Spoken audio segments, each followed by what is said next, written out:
everyone. Welcome to our podcast. This is Shweta Upadhyay. And this is Chitraj Pratap Singh. We are students of BSc Forensic Science from Tirthankar Mahavir University. And we are welcoming Dr. R.K. Sareen sir. Sir, we are truly honored that you are our first guest and you are here to represent forensic science, and we are really gathered and honored here.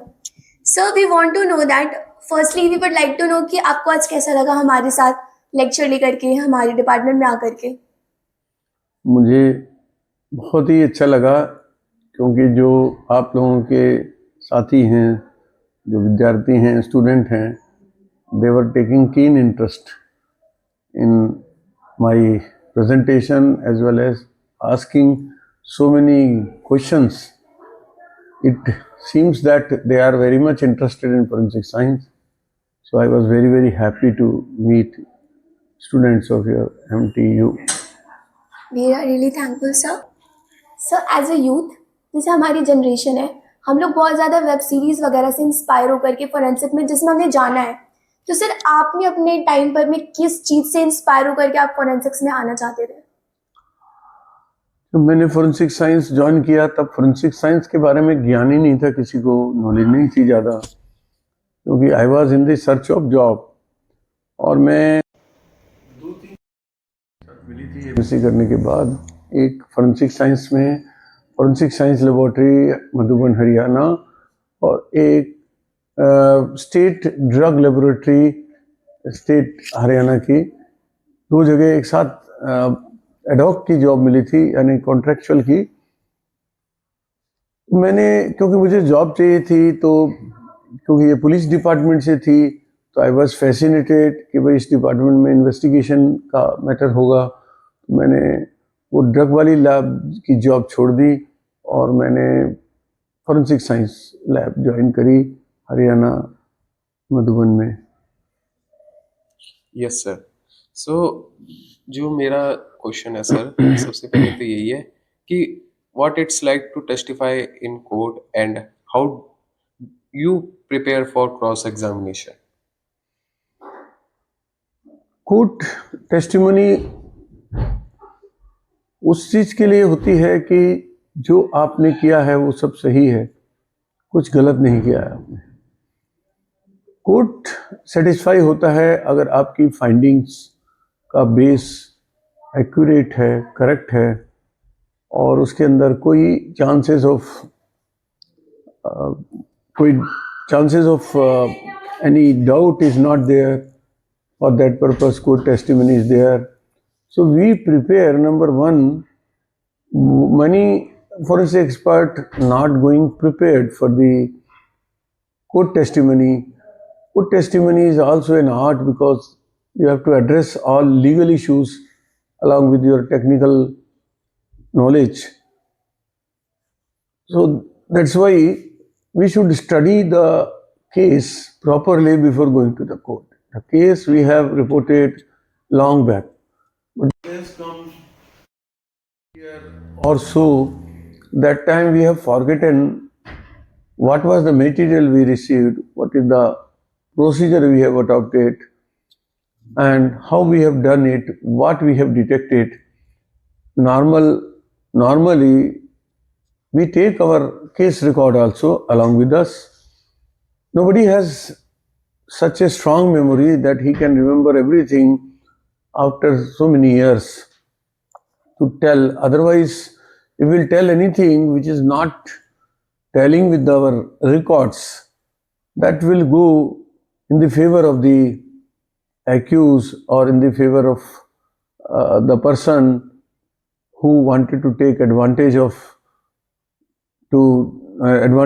your ambiguity of your reports. That's why preparation is very important. So we study the file clearly when we have received the case, how we process the case, what methods we have used, what results we obtained, all these things, and the related literature also we collect and keep it in the file. Sometimes some extra questions are asked. So preparation is very, very necessary. Sir, my question is to you कि sir हम जब आपने ऐसे बहुत सारे cases देखे होंगे तो सर कई केसेस ऐसे होते हैं जो आपकी मेंटल हेल्थ पे बहुत इफेक्ट करते हैं, क्योंकि उसमें इतना बर्डन होता है, कई बार हमारी एविडेंस उस प्रॉपर्टी के कंटामिनेशन के चांसेस होते हैं। तो वो सारा सर मेंटल हेल्थ कैसे लेकर के आप लोग वर्क करते हैं, और आप यूथ को क्या कहना चाहेंगे इस बारे में? जो लीगल सिस्टम है, जो क्रिमिनल जस्टिस सिस्टम है, we are bound to get pressures from someone, either from outside or from our superiors. In very crucial cases, there are chances that we may get a pressure to do it according to their favor. In such type of cases, generally we have a rule, we have this thumb rule that whenever the case is received, we should try to dispose of immediately. But in all the cases, it is not possible. But whenever there is a case received by us of the national importance, or where the affecting the society as a whole, and there are chances, there may be threats also from terrorists or some miscreants, such type of cases, or we just guess that someone, our superior, may also give a pressure on us. Those cases we try to take up on priority, and before pressure comes, we try to report it, submit it to the investigating agency. So once report submitted, our pressure released, and we are not under pressure. And second thing, any tension, any pressure, we think that our work is related to giving justice to the people. So we are doing a job of the God. So doing a job of the God, if we are getting tensions or getting more pressures, we have to sustain, because ultimately we will be getting blessings from the people who are getting the justice. Yes sir, जैसे हम सबको पता है कि आपने styrene gas leakage वाला जो case था, आपने और आपके कलीग टी सुरेश ने वो केस संभाला था। तो सर उस केस से रिलेटेड या उस केस की जो मेजर प्रॉब्लम्स जो आपने फेस करी, या हाउ आपने वो चीज़ कैसे संभाली? हमने मेजर प्रॉब्लम ये फेस करी, देखिए, एक तो फर्स्ट प्रॉब्लम थी कि उस सीन पर जाना ही रिस्की था। उस सीन पे जाने के बाद हम लोग भी इफेक्ट हो सकते थे, क्योंकि वो एनवायरनमेंट में जब हम पहुंचे उस टाइम पे भी इन्वॉल्वमेंट में थी, और ख़ास तौर पे जहाँ पे सीन ऑफ क्राइम था। पर क्योंकि हम कमिटेड थे, तो हमने ये भी डिसाइड किया था कि अगर ज़्यादा असर है उसका गैस का और हेल्थ के लिए नुकसान हो सकता है, तो हम लोगों ने उसको ये सोचा था कि हम लोग started from our headquarter FSL that was in the Guntur, Mangalagiri, Andhra Pradesh, and Visakhapatnam, that was almost 5 to 6 hour road journey from our headquarters. We thought कि we will start now only, and we will be waiting at the periphery of this city where there is a less effect of the styrene gas. And as soon as the investigating officer calls us, we will go inside the crime scene and collect the crucial evidence. This was one of the problems faced by us. Second problem was, due to COVID, factory was not in a working condition, and after any such type of an accident or any incident, any disaster happening, that time factory is supposed to be closed.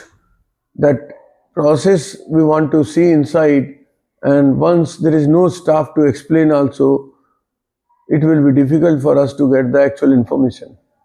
So we tried to immediately go there, and same day we went to their processing plant to see the working of the processing plant and lab analysis of the products and their chemist also we interacted, their store people also we interacted, because those were there at that moment. But afterwards, when everything crime scene visit over, the factory was totally closed and sealed, and their staff also not supposed to come there. Generally, crime scene is secured and inside nobody is allowed. But that by that moment, some people were already there, staff was there, and they helped us in knowing the process, knowing the analysis of styrene also. And we have taken small quantity of the styrene standard also from them, because this is to get from the market, it was very difficult. Because raw material generally everywhere it is not available, it is imported also. So that was the problem, and we overcome by immediately taking action. Third problem was such a new material for the intoxication or toxicity of that to be determined, to find out in the body tissues is a difficult task to get the procedure and SOPs.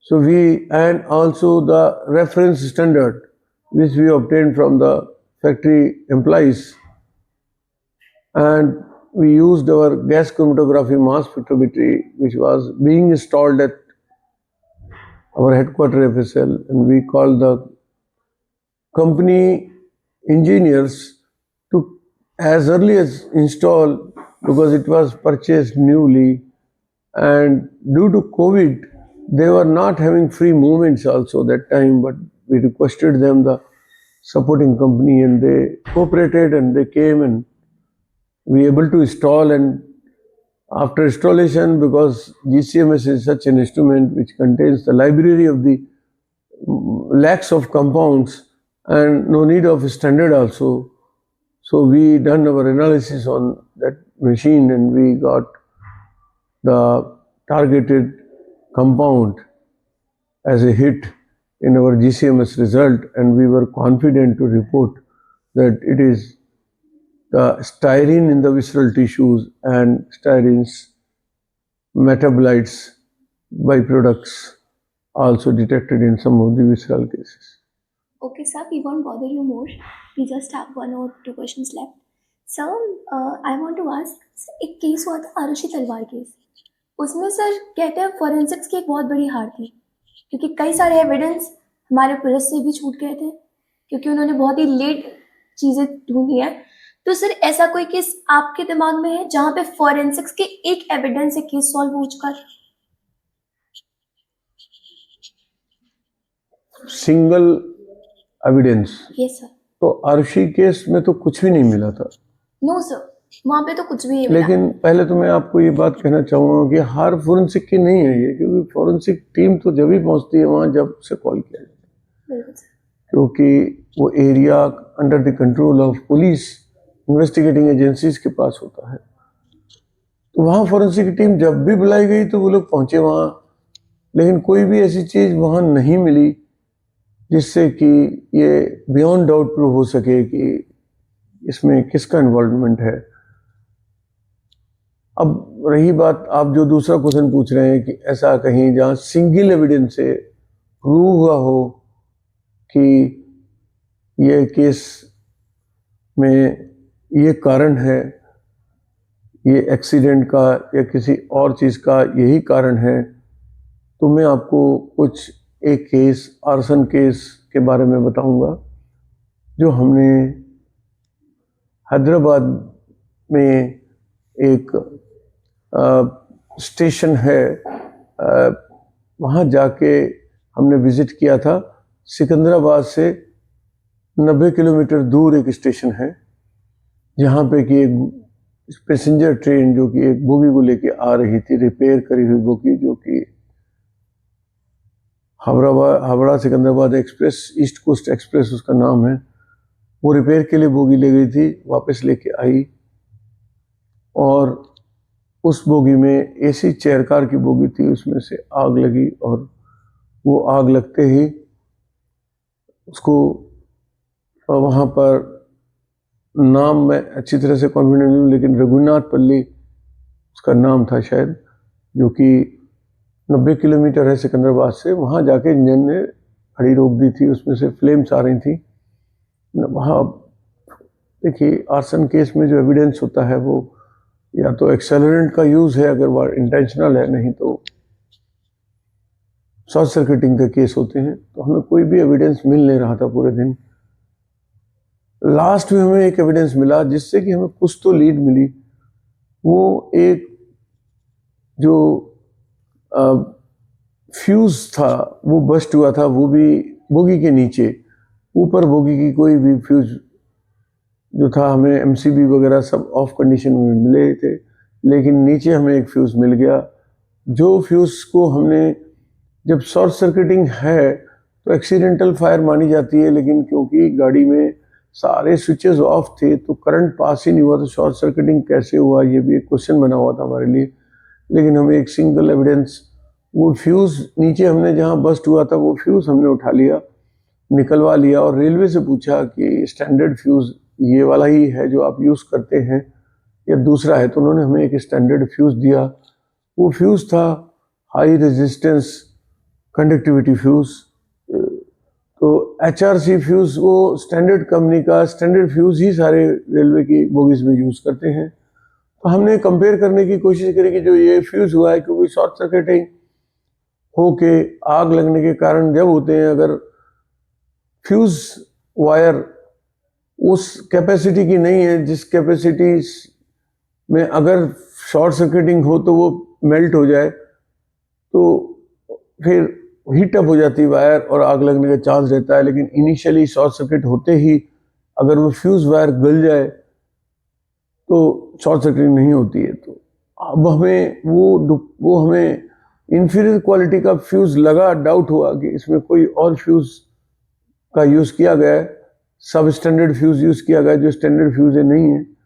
तो हमने उसका comparison कर लिया trace elements का, दोनों का, fuse wire का जो स्टैंडर्ड फ्यूज रेलवे ने दिया हमें और जो वहाँ से निकला, तो हमें ट्रेस एलिमेंट डिफरेंस मिले। इससे हमें ये लगा कि शायद किसी ने, क्योंकि जब कभी बोगी रिपेयर के लिए जाती है तो उसको वापस भेज दिया जाता है उसी स्टेशन पे रिपेयर करने के बाद जहाँ से वो आई है। तो हैदराबाद आई थी सिकंदराबाद फ्रॉम हावड़ा से, तो वापस जा रही थी रिपेयर होकर, तो उसमें कोई बैठता नहीं है अंदर, उसके सारे स्विचेस ऑफ होते हैं। तो हमें ये मिला कि दोनों के अंदर डिफरेंस है।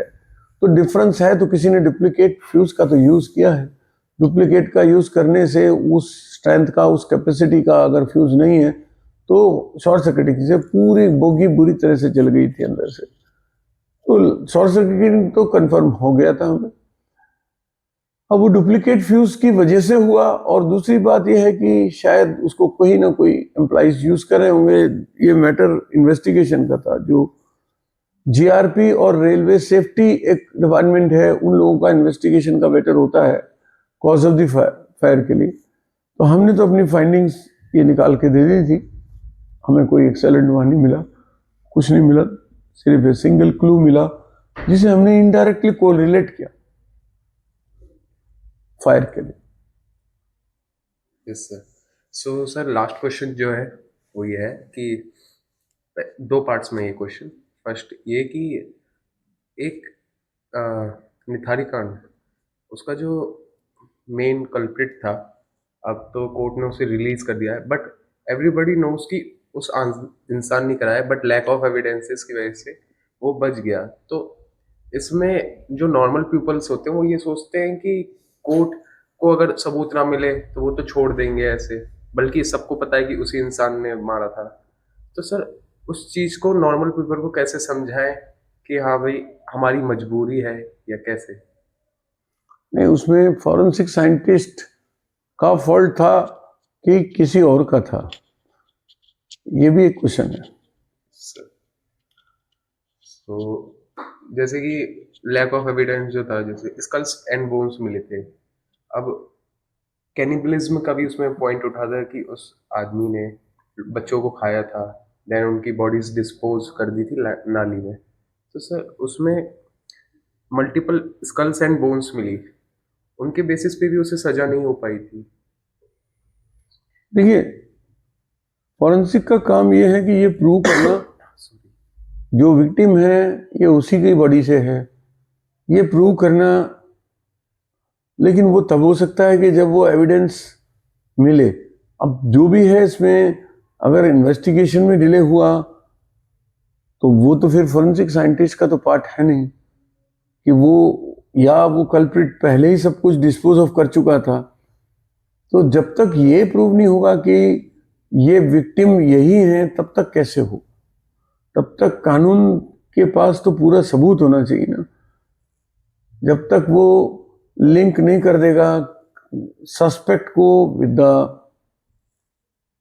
द विक्टिम और विक्टिम सस्पेक्ट दोनों को, जहाँ पे वो क्राइम हुआ है, जब तक वो उसको आपस में लिंक नहीं कर पाएगा तब तक बियॉन्ड डाउट प्रूव होने में दिक्कत है।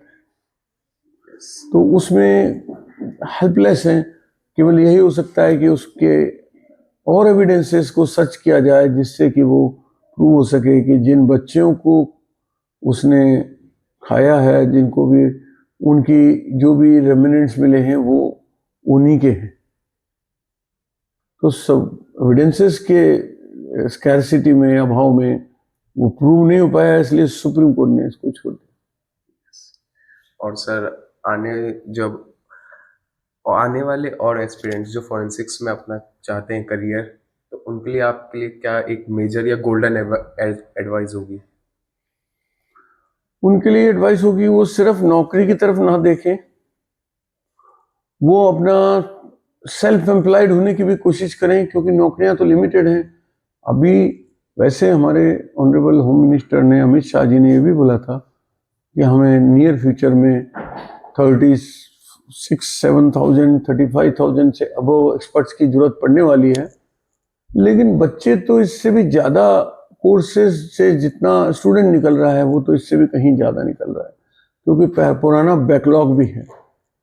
तो अल्टीमेटली जितनी जॉब्स होंगी उतने ही लोग एब्जॉर्व हो पाएंगे। और other than forensic science lab या फोरेंसिक इंस्टीट्यूशंस, अदर इंस्टीट्यूशंस में भी ट्राई करने के चाहिए, क्योंकि बहुत सारे डिपार्टमेंट ऐसे हैं जहाँ पे उनका एक इंटरनल सर्विलेंस का भी मैकेनिज्म है। वो अपनी इंडस्ट्री में कुछ भी अगर गड़बड़ चल रही है तो उसको चेक करने के लिए जो एक फॉरेंसिक एक्सपर्ट होगा वो उस एंगल से इन्वेस्टिगेशन करके उनको टाइम टू टाइम इन्फॉर्म करता रहेगा कि यहाँ चेक करने की ज़रूरत है।